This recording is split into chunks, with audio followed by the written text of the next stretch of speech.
Halo teman-teman saudara-saudara dimanapun Anda berada. Bersama kami di Ngulik Berita Tanpa Batas. Video update hari ini. Simak video.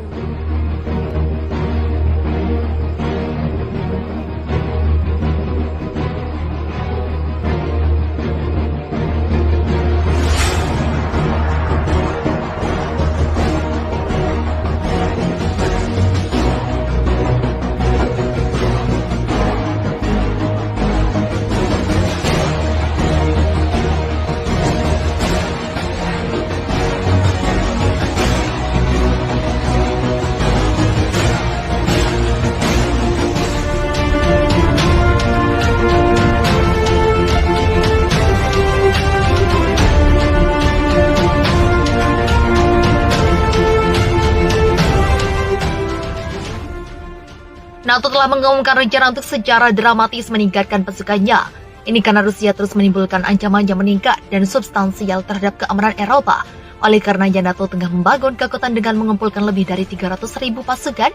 Memang ada berapa banyak pasukan yang dimiliki Rusia? Dilansir dari Express.co.uk, pada Sabtu 2 Juli, militer Rusia terdiri dari sukarelawan dan wajib militer.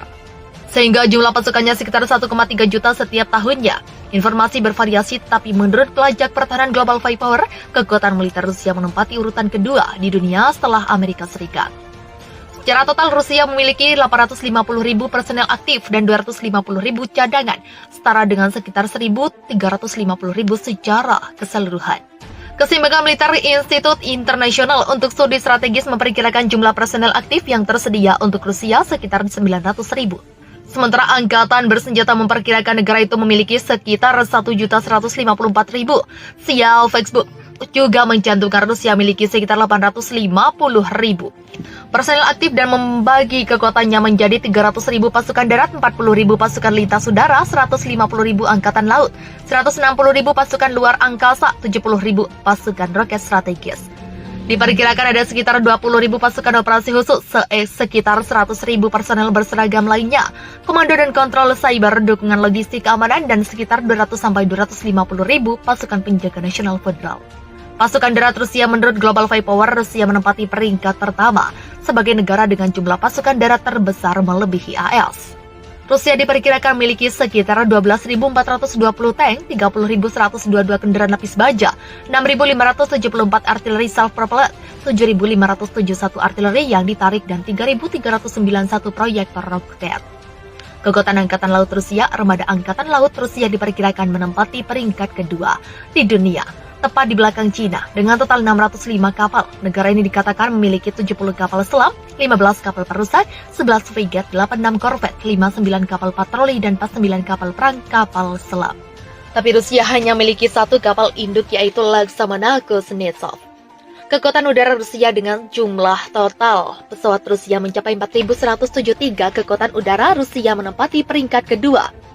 Mereka memiliki 772 pesawat tempur garing pencegah, 739 pesawat serang khusus, 445 pesawat angkut, 20 kapal tanker, 132 untuk misi khusus, 1.543 helikopter, 544 helikopter serang, dan 522 pesawat latih. Terakhir, Rusia terdaftar sebagai negara yang memiliki persenjataan nuklir terbesar di dunia dengan perkiraan pasukan 6.400 hulu ledak. NATO yang merupakan kumpulan negara sedikit melebihi kekuatan Rusia dengan pasukan yang terdiri dari sekitar 1.346.400 personel. Sekitar 165.000 diantaranya dikerahkan dengan 799.500 cadangan menunggu siaga. Rusia akan memberikan pasangan senjata kepada Belarusia, adapun senjata tersebut yakni rudal yang mampu membawa hulu ledak nuklir. Dilansir dari Al Jazeera, rudal tersebut dipasok setelah Presiden Belarusia Alexander Lukashenko mengeluh tentang penerbangan Fakta Pertahanan Atlantik Utara bersenjata nuklir yang mendekati perbatasan Belarusia. Presiden Rusia Vladimir Putin menyampaikan pengumuman tersebut pada hari Sabtu 25 Juni. Hal tersebut disampaikan saat Putin menerima pemimpin Belarusia Alexander Lukashenko di Moskow. Dalam beberapa bulan mendatang, kami akan mentransfer sistem rudal taktis Iskander M ke Belarusia yang dapat menggunakan rudal balistik atau rudal jelajah dalam versi konvensional dan nuklirnya, kata Putin dalam siaran di televisi Rusia pada awal pertemuannya dengan Lukashenko di St. Petersburg, dikutip Selasa 28 Juni. Pada pertemuan itu, Lukashenko menyatakan keprihatinannya tentang kebijakan agresif, konfrontatif, dan penjijikan dari tetangga Belarusia, Lituania, dan Polandia. NATO klaim persiapan konflik dengan Rusia sejak 2014, tambah pasukan tentara hingga ekstra pengeluaran militer.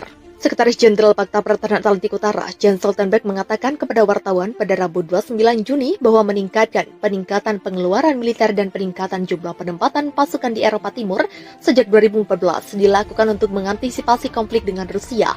Berbicara setelah pertemuan anggota NATO dan negara-negara mitra di Madrid, Stoltenberg menuduh Moskow menggunakan kekuatan di Donbas Timur sejak 2014. Meskipun fakta bahwa pasukan Kiev telah menembaki kota-kota di wilayah itu sejak Republik Rakyat Donetsk dan Lugansk menyatakan kemerdekaan dari Ukraina tahun itu. Namun demikian, Stoltenberg mengatakan bahwa blok militer pimpinan AS memutuskan pada 2014 untuk mulai meningkatkan kekuatannya di Eropa Timur.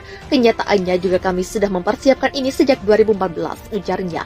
Itulah alasan mengapa kami meningkatkan kehadiran kami di bagian timur aliansi, mengapa sekutu NATO mulai berinvestasi lebih banyak dalam pertahanan, dan mengapa kami meningkatkan kesiapan lanjutnya. Menurut angka, NATO anggota blok Eropa dan Kanada telah meningkatkan pengeluaran militer mereka antara 1,2% dan 5,9% setiap tahun sejak 2014, namun hanya 10 dari 30 negara NATO yang saat ini memenuhi target blok menghabiskan 2% dari produk domestik bruto untuk pertahanan. Perang dengan Rusia, pakar militer Cina ungkap hal ini. Aliansi militer NATO telah dikritik karena tidak dapat melindungi semua anggota jika terjadi perang dengan Rusia. Hal ini disampaikan oleh seorang pengamat militer dari Tiongkok yang menyebut ada negara yang bakal menjadi tumbal NATO jika berperang dengan Rusia. NATO akan mengorbankan 3 negara Eropa jika pecah perang dengan Rusia. Komentar di atas dibuat oleh kolumnis untuk edisi Global Times China, termasuk Zhang Hui dan Wang Hengyi. Pemerintah Biden secara aktif melobi sekutu Eropa minggu ini untuk mendukung Ukraina dalam perangnya dengan Rusia.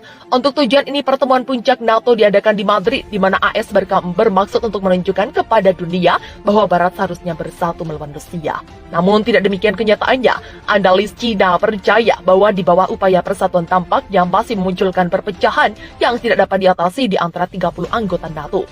Mengenai bagaimana menanggapi krisis Ukraina, sebagai pemimpin blok militer, AS akan mencoba mempertimbangkan kepentingan anggota NATO yang berbeda. Tetapi aliansi yang dipimpin Washington itu akan mengorbankan beberapa negara, tulis surat kabar Cina itu.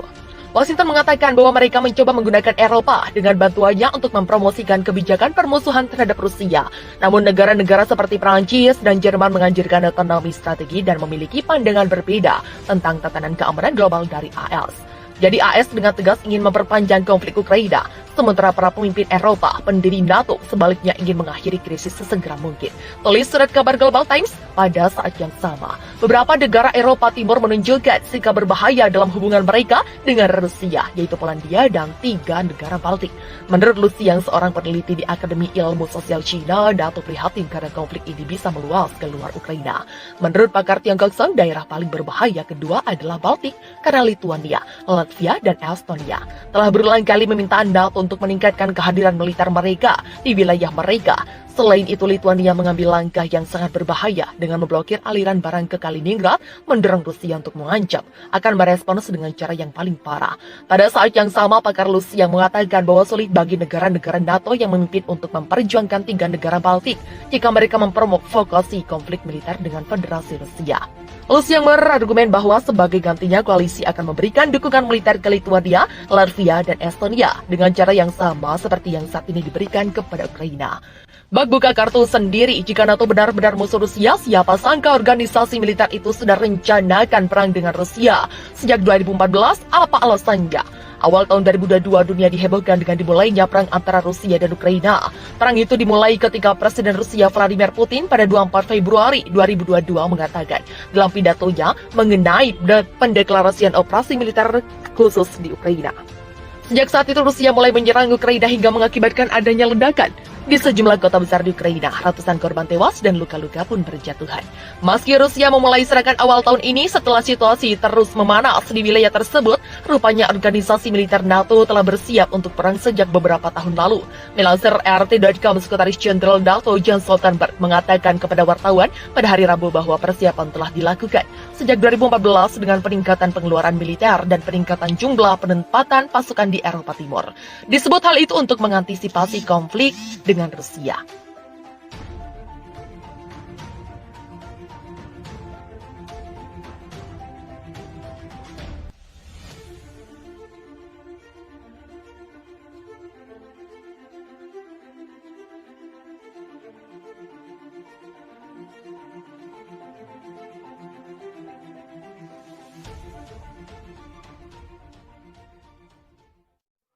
for watching. Please like and share this video. Jangan lupa subscribe bro.